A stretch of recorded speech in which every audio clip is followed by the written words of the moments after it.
তেজগাঁ থেকে সংবাদ সন্ধ্যা নিয়ে আপনাদের সামনে আছি আমি সুমনা সিং। আমি জাহিদ হোসেন। বার্তাকক্ষের সর্বশেষ জানিয়ে উচ্ছেদে প্রভাবশালীদের ছাড় দেবেন না নতুন মেয়র আতিকুল, পরিবহনে শৃঙ্খলা ফেরানোর অঙ্গীকার।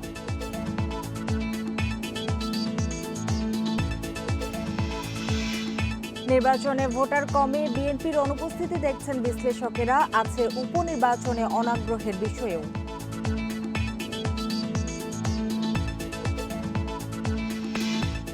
আপনাদের সমস্যার সংকট আর সম্ভাবনার কথা বলুন, লিখুন আমাদের ফেসবুক পেজে। আপনাদের কথা নিয়ে আসবো খবরের শেষ অংশে।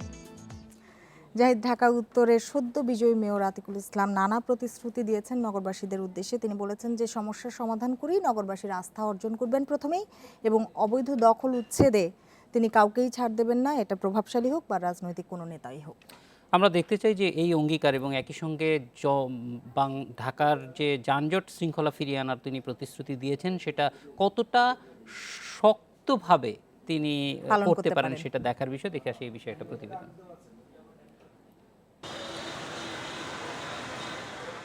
ব্যবসা থেকে হঠাৎ করে রাজনীতিতে আসেন আতিকুল ইসলাম। নৌকার টিকিটে 1 বছরের কিছু বেশি সময়ের জন্য নগরপিতা নির্বাচিত হলেন বিজিএমইএর সাবেক এই সভাপতি। ইশতেহারে সুস্থ, সচল ও আধুনিক ঢাকা গড়ার অঙ্গীকার করেছিলেন। জানান শপথ গ্রহণের পর রূপ দেবেন বাস্তবে। অগ্রাধিকার ভিত্তিতে মশক নিধন, বিশুদ্ধ বাতাস ফিরিয়ে আনা, ড্রেনেজ ব্যবস্থার উন্নয়নে জোর দেবেন তিনি। আনিস ভাই যে বাস যেগুলো করে গেছেন, যে ফ্র্যাঞ্চাইজের চেষ্টা করেছেন, এগুলোর কি অবস্থা, এগুলো নিয়ে সময় এসছে ঘাটার। কারণ একটি বাস যখন আরেকটি বাসকে টক্কর দিয়ে সামনে দাঁড়িয়ে যায়, পিছনে কিন্তু হিউজ লাইন লেগে যায়, নগরবাসীর ভোগান্তি, এগুলো কিন্তু হতে দেওয়া যাবে না। বাসের জন্য নির্দিষ্ট জায়গায় ইয়ারমার্ক করা থাকবে, সেখানেই বাস থামতে হবে। দখলমুক্ত করতে চান ফুটপাতও। জনপ্রতিনিধিদের সাথে নিয়ে আধুনিক ঢাকা গড়ার স্বপ্ন তার। অবৈধ দখল উচ্ছেদে ছাড় দেবেন না রাজনৈতিক নেতা বা প্রভাবশালীদেরও। এই উদ্যোগটা নেওয়ার জন্য স্থানীয় সংসদ যারা আছেন, নেতৃবৃন্দ যারা আছেন, দোকান মালিক সমিতি যারা আছে, সবাইকে যে উদ্যোগ যদি নেওয়া হয় এবং যদি ভাগ করে দেওয়া হয় যে এই ফুটপাথটি হলো আপনাদের আন্ডারে, এখানে কেউ যেন অবৈধভাবে কেউ কিছু করতে না পারে, দোকান বসাতে না পারে, এভাবে কিন্তু আমাদের কাজগুলো করতে হবে। ঢাকা উত্তর সিটির নতুন মেয়রের মেয়াদ 2020 সালের 13 মে পর্যন্ত, যার আগের 180 দিনের মধ্যে শুরু হবে পরবর্তী মেয়র নির্বাচনের ক্ষণগণনা। সেই হিসেবে মেয়র পদে আতিকুল দায়িত্ব পালন করতে পারবেন 14.5 মাসের মতো। কম সময়ের মধ্যেই মেয়র হিসেবে নগরবাসীর আস্থা অর্জন করতে চান আতিকুল ইসলাম। Adilur Rahman, Independent News, Dhaka. ঢাকার 2 সিটির ভোটে নির্বাচিতদের চূড়ান্তভাবে বিজয়ী ঘোষণা করেছে নির্বাচন কমিশন। এতে উত্তর ঢাকার মেয়র হলেন আওয়ামী লীগ প্রার্থী আতিকুল ইসলাম। নির্বাচনে উত্তর সিটির 54 ওয়ার্ডে ভোট পড়েছে 31.05%, আর দক্ষিণের 18 ওয়ার্ডে ভোট পড়েছে 40%। নির্বাচিতদের গেজেট 3 দিনের মধ্যে প্রকাশ করা হবে বলে জানিয়েছে কমিশন। বৃহস্পতিবার বিকেল 4টা পর্যন্ত ঢাকা উত্তর সিটির মেয়র পদে ও 21 নম্বর ওয়ার্ডে উপনির্বাচন এবং 2 সিটির নতুন 36 ওয়ার্ডে সাধারণ ও সংরক্ষিত কাউন্সিলর পদের ভোট গ্রহণ শেষে মধ্যরাত পর্যন্ত ঘোষণা করা হয় বেসরকারি ফলাফল। শুক্রবার সকালে এই নির্বাচনের চূড়ান্ত ফল ঘোষণা করে কমিশন। রাজধানীর মহানগর নাট্যমঞ্চে দক্ষিণ সিটির নতুন 18 ওয়ার্ডের সাধারণ ও সংরক্ষিত কাউন্সিলর পদে বিজয়ীদের চূড়ান্ত ফল ঘোষণা করেন রিটার্নিং কর্মকর্তা। দক্ষিণের সাধারণ ওয়ার্ডে 125 কাউন্সিলর প্রার্থীর মধ্যে বিজয়ী হন 18 জন। সংরক্ষিত 24 প্রার্থীর মধ্যে বিজয়ী হন 6 জন। দক্ষিণ সিটির 4,96,000-এর বেশি ভোটারের বিপরীতে ভোট পড়েছে 40%। প্রাকৃতিক দুর্যোগের কারণে কিছু ভোট কাস্টিং হয়তো কম হতে পারে, কিন্তু এখানে যে উত্তেজনা, যে প্রতিযোগিতা ছিল। আর বঙ্গবন্ধু আন্তর্জাতিক সম্মেলন কেন্দ্রে উত্তর সিটির মেয়র পদে ও 21 নম্বর ওয়ার্ডে উপনির্বাচন এবং নতুন 18 ওয়ার্ডের চূড়ান্ত ফলাফলের ঘোষণা দেন রিটার্নিং কর্মকর্তা আবুল কাশেম। ফলাফলে জাতীয় পার্টির মেয়র প্রার্থী শাফিনা আহমেদের চেয়ে 7,76,873 ভোট বেশি পেয়ে নির্বাচিত হন আওয়ামী লীগের আতিকুল ইসলাম। বিজয়ী ঘোষণা করলাম। 21 নম্বর ওয়ার্ডে উপনির্বাচনে 7 প্রার্থীর মধ্যে বিজয়ী হন 1 জন। নতুন 18 সাধারণ ওয়ার্ডে 124 প্রার্থীর মধ্যে 18 জন নির্বাচিত হন, আর সংরক্ষিত 45 প্রার্থীর মধ্যে বিজয়ী হন 6 জন। উত্তর সিটির 54 ওয়ার্ডে 30,35,000-এর বেশি ভোটারের মধ্যে ভোট পড়েছে 9,42,539। এর মধ্যে বৈধ ভোট 9,23,026। সেই হিসেবে 31.05% ভোট পড়েছে। ফলাফল রবিবারে আমরা নির্বাচন কমিশনে জমা দিব। 2 থেকে 3 দিন সময় লাগে, যে আমরা 2-3 দিনের মধ্যে কমিশনের অনুমোদন নিয়ে আমরা এটা গেজেটে পাঠাবো। নির্বাচিতরা মাত্র 1 বছরের জন্যই দায়িত্ব পালন করতে পারবেন, তবে এ নিয়ে হতাশা নেই তাদের। এলাকার সব রকম উন্নয়নমূলক কাজ আমি করতে চাই। আমি জনগণের সাথে অঙ্গীকার যা অঙ্গীকার করেছি আমি চেষ্টা করব, আমি যতটুকু সময় পাই। ঢাকার 2 সিটিতে নিরুত্তাপ ভোটের পর প্রার্থীদের চূড়ান্তভাবে বিজয়ী ঘোষণা করেছে নির্বাচন কমিশন। নির্বাচনে যে কয়টি রাজনৈতিক দল অংশ নিয়েছিল তাদের সমর্থকদের চাইতেও কম ভোট পড়েছে নির্বাচনে। তাহলে নির্বাচন নিয়ে কি জনগণের আগ্রহ নেই? এমন প্রশ্ন থেকেই যায়। তবে নির্বাচিতরা নগরের উন্নয়নে কি ভূমিকা রাখবে সেটি এখন দেখার অপেক্ষা। Masudur Rahman, Independent News, Dhaka. ঢাকা উত্তর ও দক্ষিণ সিটি নির্বাচনে ভোটার কম হওয়ার কারণ হিসেবে বৈরী আবহাওয়া এবং বিএনপির অনুপস্থিতিকে সামনে আনছেন বিশ্লেষকেরা। সুজন সম্পাদক বলছেন, এ নির্বাচন সরকারের জন্য ছিল শুধুই আনুষ্ঠানিকতা। আর জাতীয় নির্বাচন পর্যবেক্ষক পরিষদ জানিয়েছে, উপনির্বাচনে অনাগ্রহের কারণেই ভোটার উপস্থিতি কম। ভোটের উত্তাপ মেলেনি ঢাকা উত্তর ও দক্ষিণ সিটির নির্বাচনে। বিরূপ আবহাওয়ায় দিনের প্রথম ভাগে কেন্দ্রগুলো ছিল প্রায় ভোটার শূন্য। বেলা বাড়ার পরও মেলেনি আশানুরূপ সাড়া। বিশ্লেষকেরা বলছেন, উত্তর সিটির মেয়র নির্বাচন সরকারের জন্য ছিল শুধুই আনুষ্ঠানিকতা। পাশাপাশি জাতীয় নির্বাচনের প্রভাবও এর ওপর পড়েছে বলে দাবি সুজন সম্পাদকের। এই নির্বাচনে কি ফলাফল হবে প্রায় পূর্ব নির্ধারিত, কারণ একটা প্রধান বিরোধী দল, একটা বড় দল নির্বাচনে অংশগ্রহণ করছে না। অতএব যে ক্ষমতাসীন দল জিতবে এতে কোনো সন্দেহ নাই, তো এতে মানুষের কোনো আগ্রহ নাই। উপনির্বাচনে ভোটারের অংশগ্রহণ কম থাকে বলে জানাচ্ছে জাতীয় নির্বাচন পর্যবেক্ষক পরিষদ। পাশাপাশি বৈরী আবহাওয়া এতে ব্যাঘাত সৃষ্টি করেছে বলেও মত তাদের। তবে কিছু এলাকায় কাউন্সিলের নির্বাচনে উল্লেখযোগ্য ভোটার ছিল বলে জানিয়েছেন জানিপব প্রধান। যতটুকু ভোট পড়েছে পুরোটাই সহি, এমনটি সবাই বলছেন। আর উপনির্বাচন সেটা জাতীয় সংসদের ক্ষেত্রেই হোক কিংবা স্থানীয় সরকার প্রতিষ্ঠানের ক্ষেত্রেই হোক, সবসময় আমরা দেখেছি যে উৎসাহের ঘাটতি থাকে। এই নির্বাচনের মেয়াদ মাত্র 1.5 বছর হওয়ায় নগরবাসীর খুব একটা সাড়া মেলেনি বলেও মনে করছেন পর্যবেক্ষকরা। Hasif Mahmud Shah, Independent News, Dhaka. কোনো বড় দল স্থানীয় সরকার নির্বাচন বর্জন করলে জনগণের কাছে তাদের গ্রহণযোগ্যতা ক্রমেই সংকুচিত হয় বলে মন্তব্য করেছেন আওয়ামী লীগের সাধারণ সম্পাদক ওবায়দুল কাদের। সকালে ধানমন্ডিতে আওয়ামী লীগ সভাপতির রাজনৈতিক কার্যালয়ে সংবাদ সম্মেলনে একথা বলেন তিনি। ওবায়দুল কাদের বলেন, উপজেলা নির্বাচন বর্জন করায় আগামী জাতীয় সংসদ নির্বাচনে আরও সংকটে পড়বে বিএনপি। গণতন্ত্র থেকে দূরে সরে যাওয়া দলটির জন্য ভালো ফল আনবে না বলেও মন্তব্য করেন তিনি। আওয়ামী লীগ সাধারণ সম্পাদক বলেন, বিএনপি স্থানীয় নির্বাচন বর্জন করলেও তাদের নেতাকর্মীদের অনেকেই মনোনয়ন ফর্ম সংগ্রহ করেছেন। ঢাকা উত্তর সিটি নির্বাচনেও ভোটার সংখ্যা কম থাকার কথা মেনে নিয়ে তিনি বলেন, 2001 সালের সিটি নির্বাচনের তুলনায় এই নির্বাচন ভালো হয়েছে। ভোট কম পড়ার ক্ষেত্রে ওবায়দুল কাদেরের যুক্তি, 3 দিনের ছুটি আর বৈরী আবহাওয়ার জন্য অনেকেই ভোট দিতে আসেননি। এ ধরনের স্থানীয় সরকার নির্বাচনে অংশগ্রহণ যদি কোনো বড় দল না করে, সেই দল ক্রমেই সংকুচিত হবে এবং সেই দলের আকর্ষণ জনগণের কাছে কমে যাবে এবং সেই দলের নেতা কর্মীরা পাওয়ার পলিটিক্স থেকে বিচ্ছিন্ন হয়ে পড়বে। জনগণ যেখানে ভোট দিতে পারে না সেখানে ভোটার দিবস পালনকে হাস্যকর ও তামাশা বলে মন্তব্য করেছেন বিএনপির স্থায়ী কমিটির সদস্য ডক্টর খন্দকার মোশাররফ হোসেন। সংসদ নির্বাচনের মতো সিটি নির্বাচনও জাতি প্রত্যাখ্যান করেছে বলে দাবি করেন তিনি। জাতীয়তাবাদী মৎস্যজীবী দলের 40তম প্রতিষ্ঠাবার্ষিকী উপলক্ষে জিয়াউর রহমানের সমাধিতে শ্রদ্ধা জানানোর শেষে তিনি আরও বলেন, জনগণ নির্বাচন প্রত্যাখ্যান করেছে বলে ভোট দিতে চায়নি। বর্তমানে বাংলাদেশ ক্রান্তিকালের মধ্য দিয়ে যাচ্ছে বলেও মন্তব্য করেন তিনি। এ সরকার গণতন্ত্র হত্যা করেছে অভিযোগ করে তিনি বলেন, গণতন্ত্র পুনরুদ্ধারে বিএনপিকেই মাঠে নামতে হবে। নিরপেক্ষ নির্বাচনের দাবিতে বিএনপি শিগগিরই নতুন কর্মসূচি দেবে বলেও জানান মোশাররফ। ভোটার যেখানে ভোট দিতে পারে না সেখানে আজকের স্লোগান হচ্ছে ভোটার হন, ভোট দিন। এই সরকারি ভোটারদের ভোটের অধিকার হরণ করে আজকে এই ভোটার দিবস পালন করে আজকে এটা একটা হাস্যাস্পদ বিষয় করেছে, একটা তামাশার সৃষ্টি করেছে। পরাজিতরা সবসময় নির্বাচন নিয়ে প্রশ্ন তোলে বলে মন্তব্য করেছেন প্রধান নির্বাচন কমিশনার KM নুরুল হুদা। সকালে রাজধানীতে জাতীয় ভোটার দিবসের র্যালি শেষে এ মন্তব্য করেন তিনি। বর্তমান কমিশন সুষ্ঠু নির্বাচন অনুষ্ঠানে বদ্ধপরিকর বলেও জানান সিইসি। সিটি নির্বাচনে ভোটার সংখ্যা কম হওয়ার 3টি কারণ উল্লেখ করেন তিনি। বলেন, বিএনপি নির্বাচনে অংশ না নেয়া, স্বল্প মেয়াদের জন্য মেয়র নির্বাচিত হওয়া এবং বৃষ্টির কারণে ভোটার কম হয়েছে। তবে ভোটাররাই মেয়র এবং কাউন্সিলর নির্বাচন করেছেন বলেও মন্তব্য করেন তিনি। সিইসি বলেন, ভোটার দিবস উপলক্ষে আজ থেকে সারা দেশে ভোটার তালিকা হালনাগাদ শুরু হবে। ভোটার হবেও ভোট দেব, এই স্লোগানকে সামনে রেখে প্রথমবারের মতো পালিত হচ্ছে জাতীয় ভোটার দিবস।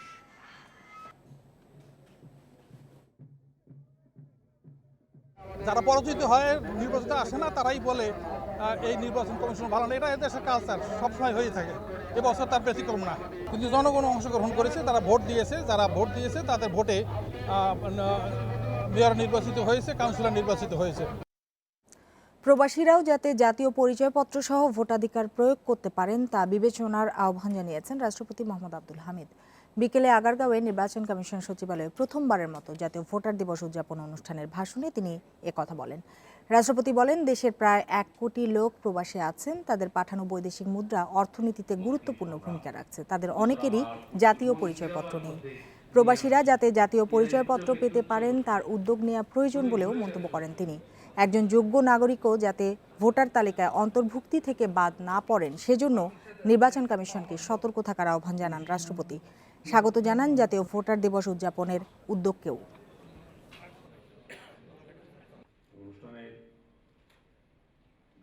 প্রবাসী বসবাসরত বাংলাদেশিরা যাতে জাতীয় পরিচয়পত্র পেতে পারেন তার বিশেষ উদ্যোগ নেওয়া প্রয়োজন বলে আমি মনে করি। প্রবাসী বাঙালিরাও যাতে জাতীয় পরিচয়পত্র সহ ভোটাধিকার প্রয়োগের সুযোগ পায় সেই বিষয়টিও সক্রিয়ভাবে বিবেচনা করতে হবে। আবাসন প্রকল্পের নামে কেরানীগঞ্জ অংশে বুড়িগঙ্গার প্রায় 1 কিলোমিটার অংশ দখল হয়ে আছে এবং এই বিষয়ে বারবার প্রশাসনকে জানানো হলেও তারা কোনো ব্যবস্থা নেয়নি, এমনটি অভিযোগ করা হচ্ছে। তবে নদীর একই অংশে কিন্তু কিছুদিন আগে যে ব্যক্তি পর্যায়ে দখল ছিল সেগুলি উচ্ছেদে অভিযান চালানো হয়েছে। এটা বেশ কয়েকবার জানানো হয়েছে বলে স্থানীয়রা বলছেন যে নদীর দুটো পার থাকে। একটা পার যেখানে বিআইডব্লিউ অভিযান চালিয়েছে, অন্য পারটায় অভিযান চালানো হয়নি। এটা একটা হতে পারে যে বিআইডব্লিউটি এর মূল দায়িত্বটাই হচ্ছে তাদের যে ল্যান্ডিং স্টেশন সেইটা, ফলে এটা আসলে বাড়তি নজর দেওয়া দরকার। এই বিষয়ে একটা প্রতিবেদন দেখি।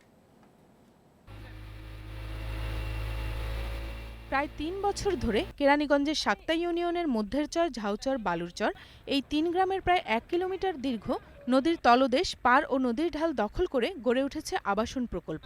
নদী রক্ষা আন্দোলনকারীরা বলছেন, টাস্কফোর্সকে এই দখলের কথা জানানো হয়েছে বহুবার। ওই পারে নদীর পিলার দেয় নেই, এই সাইডটা দেওয়া পড়েনি। দেখতেছি বালি ভরাট হচ্ছে, আমি এখানে এই দিতে তো দেখাই যায় বালি ভরাট হচ্ছে। যেদিকে বড় বড় দখল, যেদিকে ফ্লাড প্লেন, যেদিকে আপনার ফোরশুর, যেদিকে বুড়িগঙ্গা তৈরি হয়েছিল, সেই জায়গাগুলির দখলদাররা অনেক বেশি প্রভাবশালী এবং অনেক বড় আকারের দখল, যে কারণে ওইগুলিতে আমরা এখনো ইফেক্টিভ কিছু দেখি না। অর্থাৎ যে সমস্ত জায়গায় আপনার সমস্যা বেশি, ওই সমস্ত জায়গায় সীমানা পিলার দেওয়া হয় না। এখনও চলছে ভরাট, চলছে পার বাধাইয়ের কর্মযজ্ঞ। বুড়িগঙ্গা নদীর পশ্চিম হাজারীবাগের ঝাউচর গ্রামের দুপারেই রয়েছে অবৈধ দখল। পূর্ব পাশের অংশে বিআইডব্লিউটিএ চালাচ্ছে উচ্ছেদ অভিযান, কিন্তু তার পশ্চিম তীরেই আমরা দেখতে পাচ্ছি বিস্তীর্ণ এলাকা আবাসন প্রকল্পের নামে ভরাট হয়ে গেছে। প্রশাসনের নাকের ডগায় ভরাট করে এরই মধ্যে শুরু হয়েছে প্লট বিক্রি। দখলের কথা স্বীকার করেছে বিআইডব্লিউটিএও। এই এলাকায় নদীর এক পারে ঘটা করে উচ্ছেদ অভিযান চালালেও ঠিক তার অপর পারে কেরানীগঞ্জ অংশে এখনো দেয়াই হয়নি সীমানা পিলার। নদীর ওই পারে একটি আপনার আবাসন প্রকল্প, আপনার মধুচিটি বলে পরিচিত, 3টি গ্রাম বেষ্টিত করে এসে এখানে এবং নদীর বাঁকটাই কিন্তু পরিবর্তন করে দিয়েছে। ড্রেজার দিয়ে আমাদেরকে অপসারণ করতে হবে। নদীর একই অংশে ব্যক্তি পর্যায়ে দখলদারদের উচ্ছেদ, আর অপরদিকে প্রভাবশালীদের এখনো উচ্ছেদের পরিকল্পনা না থাকার পেছনে কোনো দুর্নীতি আছে কিনা তা খতিয়ে দেখার আহ্বান টিআইবির। যাদেরকে সরানোর সম্ভব শুধু তাদের ক্ষেত্রে হস্তক্ষেপ করছে বা যাদেরকে সরানোর পিছনে উদ্দেশ্য রয়েছে তাদের ক্ষেত্রেই সরানো হচ্ছে, কিন্তু যাদেরকে আবার সুরক্ষা দেওয়ার প্রয়োজন রয়েছে বা সুরক্ষা দিতে বাধ্য হচ্ছেন, তারা সেই দখলদারি ভাগিদার হচ্ছেন, তাদেরকেই কিন্তু আবার সুরক্ষা দেওয়া হচ্ছে। বিষয়টা দুর্নীতি দূর করার জন্য দুর্নীতির আশ্রয় নেওয়া হচ্ছে। আইন অনুযায়ী তলদেশ পার ও ঢাল মিলিয়ে নদীর সীমানা। এই 3 অংশে ভরাট বা অবকাঠামো নির্মাণ আইনত অবৈধ। Farzana Akter, Independent News, Dhaka. Landing গিয়ারে ত্রুটির কারণে শাহজালাল বিমানবন্দরে জরুরি অবতরণ করেছে বিমান বাংলাদেশের একটি উড়োজাহাজ। বিমান কর্তৃপক্ষ জানিয়েছে 61 যাত্রী সবাইকে নিরাপদে নামানো হয়েছে। বিমান জানায় দুপুর 2:59 সিলেট থেকে ঢাকার পথে যাত্রা করে ফ্লাইটটি। উড্ডয়নের সময় -8 মডেলের উড়োজাহাজটির ল্যান্ডিং গিয়ারে ত্রুটি লক্ষ্য করেন পাইলট। পরে শাহজালাল বিমানবন্দরে জরুরি অবতরণের প্রস্তুতি নেওয়া হয়। বিকাল 4টায় জরুরি অবতরণ করে উড়োজাহাজটি।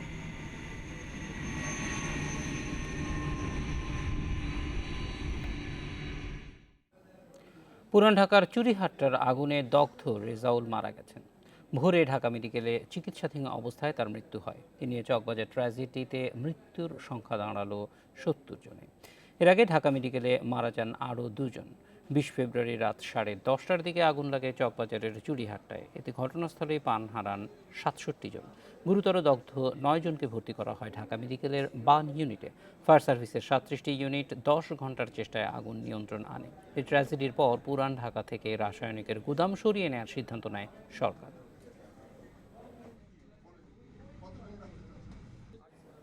শিক্ষার্থীদের অধিকার আদায়ে আসন্ন ডাকসু নির্বাচনে লড়ছেন শারীরিক প্রতিবন্ধী 2 শিক্ষার্থী। নিজেদের প্রতিবন্ধকতাকে জয় করে বিশ্ববিদ্যালয়ে শিক্ষার গুণগত মান পরিবর্তনে দিতে চান নেতৃত্ব। কেমন চলছে তাদের প্রচারণা, সাধারণ ছাত্ররাই বা কেমন সাড়া দিচ্ছেন তাদের, সেই অভিজ্ঞতা জানব তাদেরই মুখে। জীবন যুদ্ধে হুইল চেয়ারই তার নিত্যসঙ্গী, সব সময় ছিল তার সংগ্রামী পথ চলা। বলছি প্রাচ্যের অক্সফোর্ড খ্যাত ঢাকা বিশ্ববিদ্যালয়ের সংস্কৃতি বিভাগের ছাত্র চিবল সাংমার কথা। তার চোখে মুখে এখন আরেক স্বপ্ন। এবার তিনি ডাকসু নির্বাচনে লড়ছেন সম্মিলিত শিক্ষার্থী সংসদের প্যানেলে সদস্য পদে। ক্যাম্পাসে প্রায় 4-5 বছর ধরে পড়াশোনা করছে এবং আমি বলবো আমার প্রচুর বন্ধু বান্ধব। তো এই ডাকসু নির্বাচনকে কেন্দ্র করে যখন আমি ডাকসু নির্বাচনে দাঁড়ালাম এবং প্রতিদ্বন্দ্বিতা করছি শুনে আমার বন্ধু বান্ধব সবাই অনেক বেশি খুশি এবং আমাকে তারা নিজেরা অনুপ্রাণিত করছে অনেক বেশি। শুধু চিবল নয়, মহসিন হলে বাংলা বিভাগের ফাইনাল ইয়ারের শিক্ষার্থী দৃষ্টি প্রতিবন্ধী আমজাদ হোসেন। হলে হলে বিভাগে বিভাগে বিশ্ববিদ্যালয়ের বাসে প্রচারণা চালাচ্ছেন আমজাদ। বলছেন জীবনটাই তার কাছে একটা যুদ্ধ। শোনালেন ডাকসু নির্বাচন নিয়ে তার স্বপ্নের কথা। একটা প্রতিবন্ধী মানুষের ক্ষেত্রে তার কিছু সীমাবদ্ধ জায়গাটা থাকবে, কিন্তু তার যদি ইচ্ছা আগ্রহের জায়গাটা থাকে, সেই রাজনীতি সচেতন হয়ে যদি কাজটা শুরু করে তাহলে অনেকটাই তার সে জায়গায় লাঘব হয়ে যায়, কারণ সে মেনেই নেয় যে তার সীমাবদ্ধতাগুলো কতটুকু। শারীরিক প্রতিবন্ধকতার শিকার এই যুবকদের শিক্ষাঙ্গনে ইতিবাচক পরিবর্তন আনার আকাঙ্ক্ষাকে স্বাগত জানালেন সাধারণ শিক্ষার্থীরা। চোখ যাদের নাই এটা অনেক কষ্টের, দুনিয়ার সব থেকে সুন্দর সৃষ্টি দেখা থেকে তারা বঞ্চিত। কারণ আমজাদ ভাই দাঁড়াইছে, আমজাদ ভাইয়ের জন্য শুভকামনা থাকলো। পুরো সমাজ এটাকে স্বাভাবিকভাবেই নেবে তাদেরকে এবং স্বাভাবিকভাবে তারাও যে কোনো আন্দোলনে পার্ট করবে, এটা আমরা চাই। শারীরিক প্রতিবন্ধকতাকে জয় করে ওরা এগিয়ে যেতে চান বহুদূর। সর্বোচ্চ বিদ্যাপীঠে নেতৃত্বের মাধ্যমেই শুরু করতে চান আরেকটি স্বর্ণালী mission. Abdullah Al Rafi, independent News, Dhaka. পয়লা মার্চের বইমেলায় সকালে লোক সমাগম ছিল কম, শিশু প্রহরেও ছিল তুলনামূলক কম ভিড়। তবে বেলা বাড়ার সঙ্গে সঙ্গে বাড়তে থাকে দর্শনার্থীর সংখ্যা, বেড়েছে বই বিক্রি। বাবার হাত ধরে সময় বাড়ানো মেলার শিশু প্রহরে এসেছে অরিত্র ঋদ্ধি বিশ্বাস। অরিত্র এবছরের অমর 21 গ্রন্থমেলার কনিষ্ঠ লেখক। যখন এই বইটি বেরিয়েছে তখন আমার খুবই আনন্দ হয়েছে এবং ভালো লেগেছে এবং সবাই বলেছে খুবই ভালো। অরিত্রের মতোই আরো অনেক এসেছেন পিতামাতার হাত ধরে। ছিল তাদের আগ্রহের কেন্দ্র। আমার বাবা মার সাথে আমি মেলায় এসেছি, আমি কিছু ভূতের বই আর সায়েন্টিফিক বই কিনতে চাই। পরে অনেক ভিড় হয়েছে, আমি বাবা মার সাথে এসেছি, অনেক মজার বই কিনেছি, কমিক্স কিনেছি। আমি ভূতের বই কিনবো, আমি আমার বাবার সাথে এসেছি আর আমার দাদার সাথে এসেছি। আমরা এখানে অনেক বই কিনতে এসেছি আর এখানে দেখলাম যে একটা সিসিমপুর আছে। 25 বছর পর সময় বাড়ানো মেলায় সকালে লোক সমাগম ও বইয়ের বিক্রি কম থাকলেও প্রকাশক ও বিক্রয় কর্মীরা আশাবাদী প্রাকৃতিক দুর্যোগ না থাকলে এই 2 দিন কাঙ্ক্ষিত বিক্রি হবে। কালকে এসে ধরেন মেলা শুরুতেই যখন শুরু হবে গেটটা ওপেন করবো এই মুহূর্তে বৃষ্টি নামছে, তো আশেপাশে তো কোথাও দাঁড়ানোর জায়গা নেই, এই জন্য সবাই অনেকে ফিরে চলে গেছেন, ওই মানুষগুলো আজকে আসতেছেন। একেবারে ভাবলো যে 1 বছর আমি মনে হয় মেলাটাই মিস করলাম। আমার মনে হয় তাদের জন্য আজকের এই 2টা দিন খুব ভালো দিকে আমি মনে করি আর কি। শুক্র শনিবার বইমেলা চলবে জেনে এসেছেন এমন অনেকে যারা গত 28 দিনে মেলায় আসার সুযোগ পাননি। তাদের কণ্ঠে ছিল উচ্ছ্বাস। আমার ধারণা ছিল লোকজন একটু বেশি, দর্শক একটু বেশি হবে, একটু কম আমার কাছে লাগছে। অনেকেই জানেন না যে আজকে 2 দিন মেলার সময় বেড়েছে, যার কারণে একটু উপস্থিতি কম। তো আশা করা যাচ্ছে যে বিকেল বেলায় মেলায় অনেক লোক সমাগম হবে। শনিবারও মেলা শুরু হবে সকাল 11টায়, থাকছে বইমেলার সকল নিয়মিত আয়োজন। Taimur Salahuddin, Independent News, Dhaka. 21শে বইমেলার সবশেষ খবর জানাতে এবার সোহরাওয়ার্দী উদ্যান থেকে যোগ দিচ্ছেন সহকর্মী জাহানারা পারভিন। জাহানারা, আজকের দিনের মেলার কীরকম পরিস্থিতি দেখছেন এবং যারা মেলায় বই কিনতে এসেছেন তাদের প্রতিক্রিয়া কি মেলা বাড়ানো সম্পর্কে? আজকের দিনে যেহেতু আজকে শুক্রবার ছুটির দিন এবং বরাবরই বইমেলায় শুক্রবারের ছুটির দিনগুলো খুব লোকারণ্য, সেরকমই একটা পরিবেশ, খুব উৎসব মুখর পরিবেশে পাঠকরা বই দেখছেন, বই কিনছেন, সপরিবারে মেলা ঘুরে দেখছেন এবং মেলা যে 2 দিন বেড়েছে এর ফলে ধরনের উচ্ছ্বাস দেখা গেছে ক্রেতাদের মধ্যে। কারণ আপনি জানেন যে বুধবার বৃষ্টির কারণে সন্ধ্যার পরে মেলা বন্ধ ছিল এবং সেদিন যারা এসেছিলেন তারা আসলে এক ধরনের অবরুদ্ধ ছিলেন এবং বৃষ্টির কারণে ঠিক বই কেনা বেচা বন্ধ ছিল। আজকে প্রকাশকরা বলছেন যে তারা বাংলা একাডেমির যে সিদ্ধান্ত মেলা বাড়ানোর, এই সিদ্ধান্ত ফলে এটা খুব যৌক্তিক সিদ্ধান্ত হয়েছে এবং এর ফলে ক্রেতারা আবার আরও 2 দিন বাড়তি পেয়েছে এবং সর্বমোট 4,771টি বই এসেছে এ পর্যন্ত। আজ এসে যার উপরে যে বই এসেছে তার মধ্যে নিশ্চয়ই প্রতিবারই যেটা হয় যে কিছু কিছু বইয়ের ব্যাপারে পাঠকদের বাড়তি আগ্রহ তৈরি হয়। কোন কোন বইয়ের ব্যাপারে দেখছেন যে একটু বাড়তি আগ্রহ, অর্থাৎ এই মেলার বিশেষ বই কোনগুলি মনে হচ্ছে? আসলে আজকে যেটা দেখেছি যে আনিসুল হকের প্রথমাতে তিনি বসেছেন, তার সঙ্গে কথা হয়েছে, তিনি টানা অটোগ্রাফ দিয়ে যাচ্ছিলেন এবং ক্রেতারা এসছে বই কিনেছে, তার কাছে অটোগ্রাফ নিচ্ছে। তার আলো জেলে যায় এবং জাফর ইকবালকে দেখেছি, মানে তার চারপাশে ভক্ত এবং পাঠকের ভিড় ছিল। এই 2 জন লেখকের বইয়ের প্রতি আপনি যদি বিক্রির কথা বলেন তাহলে আমি বলবো যে এই 2 জন লেখকেরকে দেখেছি যে ভক্ত পাঠকের ভিড় সামাল দিতে হিমশিম খেয়েছেন এবং তারা বলছেন যে তাদের সঙ্গেও কথা বলেছে, তারা বলছেন যে বাংলা একাডেমির এই যে সিদ্ধান্ত 2 দিন বাড়ানো, এই সিদ্ধান্তটা তারা স্বাগত জানিয়েছেন, তারা বাংলা একাডেমিকে ধন্যবাদ জানিয়েছেন। বলা চলে লেখক, পাঠক, ক্রেতা, প্রকাশকের মিলন মেলায়। অনেক ধন্যবাদ আমাদের সঙ্গে যোগ দেওয়ার জন্য।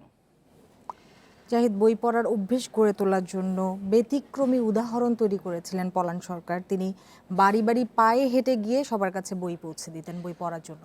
98 বছর পর্যন্ত তিনি আসলে আলো বিতরণ করেছে বাংলাদেশে। এই রকম পলান সরকার একজন না, অনেক পলান সরকার প্রয়োজন এবং সেইটি তিনি একটা উদাহরণ তৈরি করে দিয়ে গেছেন যে পলান সরকাররা এই দেশকে আলোকিত করতে পারে। আমার মনে হয় যে তিনি তার কাজের মধ্য দিয়ে এই আলো ছড়িয়ে যাবেন যতদিন পর্যন্ত বাংলাদেশ আছে। দেখে আসি এই বিষয়ে প্রতিবেদন। বই পড়ার অভ্যাস গড়ে তুলতে বাড়ি বাড়ি পায়ে হেঁটে বই পৌঁছে দিতেন পলান সরকার। সপ্তাহ শেষে বই ফেরত নিয়ে আবারও পৌঁছে দিতেন নতুন বই।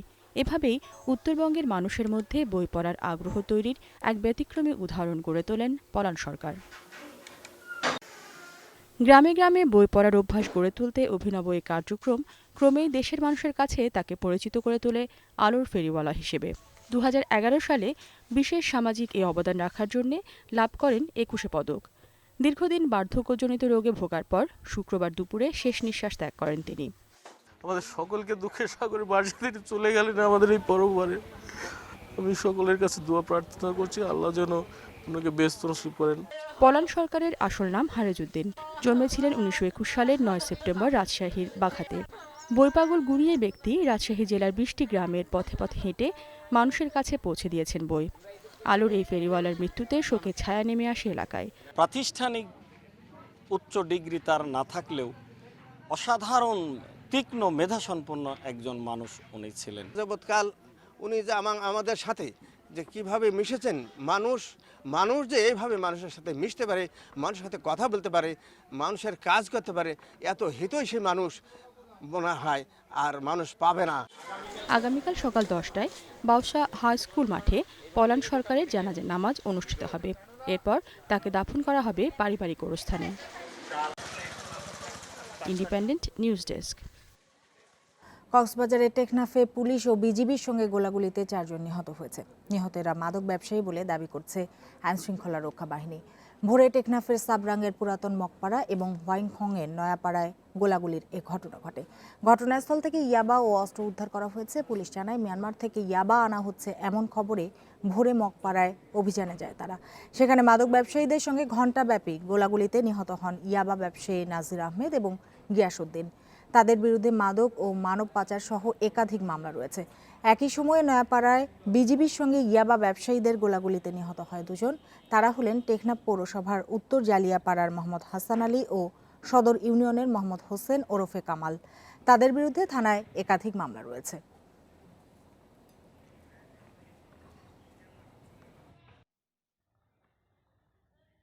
আপনাদের সমস্যার সংকট আর সম্ভাবনার কথা জানিয়ে চিঠি চেয়েছিলাম। আপনারা অনেকেই চিঠি পাঠিয়েছেন। নাজিম হৃদয় সেনবাগ নোয়াখালী থেকে বলছেন, সেনবাগে বর্ষা মৌসুমে বন্যার কারণে ব্যাপক ক্ষয়ক্ষতি হয়। পানি নামার জন্য নেই সুব্যবস্থা। সমস্যার সমাধানে সংশ্লিষ্ট কর্তৃপক্ষের দৃষ্টি আকর্ষণ করেছেন তিনি। শামীম হোসেন বরিশাল থেকে বলছেন, 5 নম্বর ওয়ার্ডের গুচ্ছগ্রামে নদীর পার রাতারাতি দখল হয়ে যাচ্ছে। সেখানে অবৈধভাবে গড়ে তোলা হচ্ছে ভবন। এ বিষয়ে ব্যবস্থা নেয়ার আহ্বান জানিয়েছেন তিনি।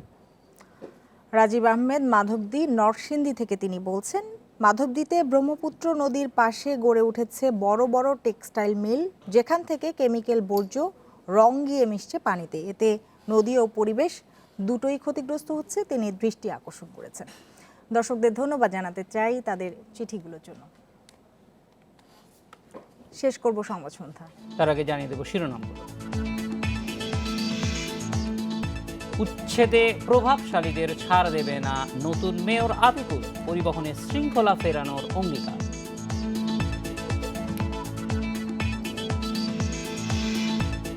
নির্বাচনে ভোটার কমে বিএনপির অনুপস্থিতি দেখছেন বিশ্লেষকেরা। আছে উপনির্বাচনে অনাগ্রহের বিষয়ও।